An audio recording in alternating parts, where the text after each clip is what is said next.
To withdraw brokerage cash, start by opening the app and logging into your account. Once logged in, your dashboard will be displayed. Click on the profile icon at the bottom of the screen, which will take you to a new screen. From there, click on the three-line menu at the top, opening up a menu screen.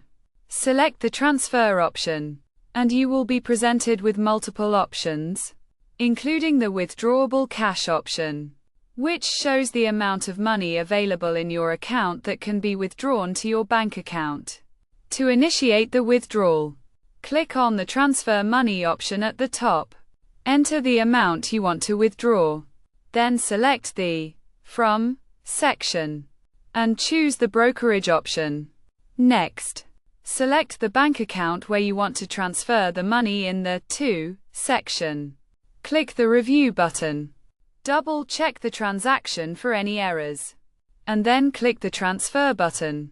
After completing these steps, the money will be withdrawn from your brokerage account to your bank account.